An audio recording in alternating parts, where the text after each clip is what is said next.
Good morning and welcome to your prayer and devotional time. I'm Nikki, one of the children's youth and family workers, and I'm freezing, hence the scarf and hat. I'm cold to me bones, cold.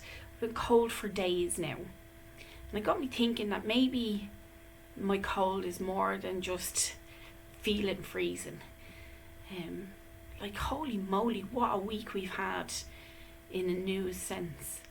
The craziness that's going on in America, the situation here in this country, and the unsaid stuff, that stuff that's not being reported.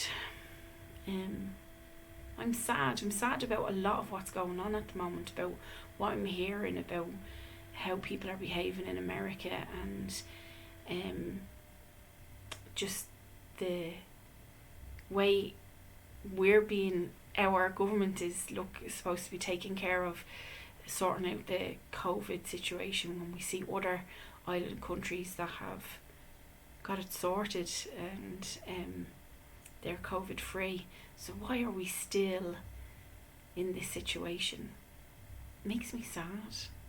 Makes me sad when I think that we're not really talking about places like Yemen, who are having a humanitarian crisis. It's terrible what's going on there, and yet we're not really talking about it. And I think I could get really bogged down by this. I could get really sad about it, to the point of really grieving and getting depressed and stuff. However, my hope, because I have hope, comes through my faith, because I have that strong place to stand. I saw a meme saying we're all in the same boat, and I was like, I didn't agree with that. And I saw another one that said, well, we're all in the same storm, but we have different boats. And I like that idea, and we might be in different places in the storm, and our craft might be a different kind of craft, i.e. boat.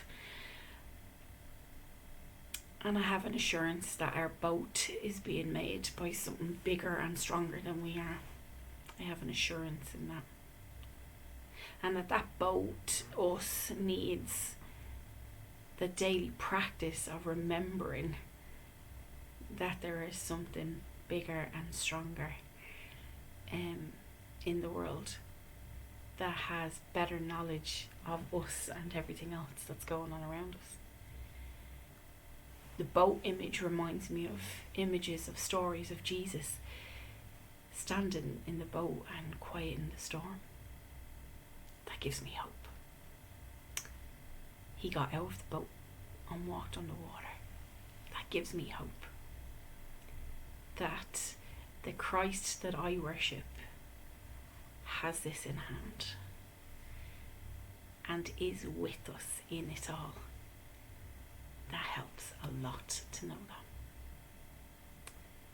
This is a crisis for us in our world today. However, it's not the first crisis the world has ever faced. And having time, like devotional time, that we set aside to seek God, we can seek for Him in all sorts of places. And I, in my kind of just bereftness of going, oh God, what is going on in the world? And as I breathe in my prayer, oh God, what are you doing in the world?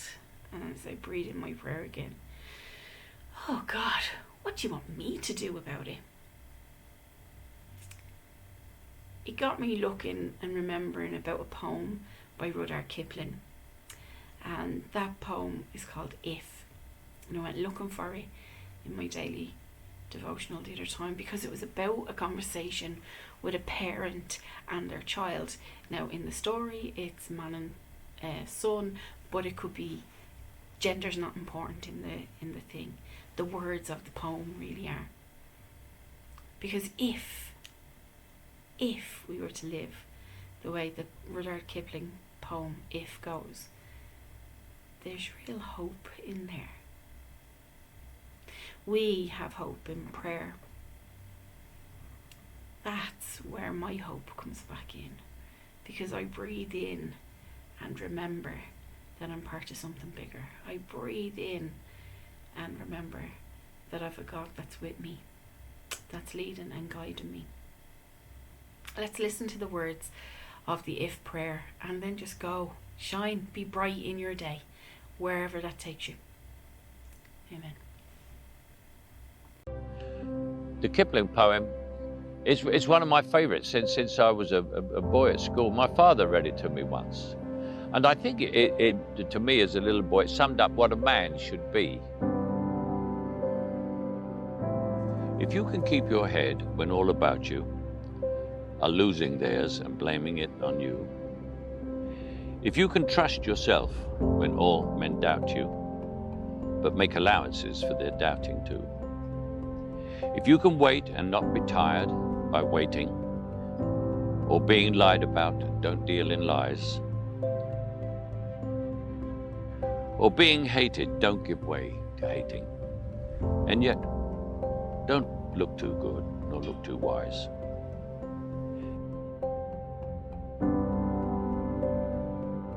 If you can dream and not make dreams your master, if you can think and not make thoughts your aim, if you can meet with triumph and disaster and treat those two impostors just the same, if you can hear the truth you've spoken twisted by knaves to make a trap for fools, or watch the things you gave your life for broken and stoop and build them up with worn-out tools. If you can make one heap of all your winnings and risk it on one turn of pitch and toss, and lose and start again at the beginning, and never breathe a word about your loss. If you can force your heart and nerve and sinew to serve your turn long after they are done, and so hold on when there is nothing in you except the will which says to them, hold on.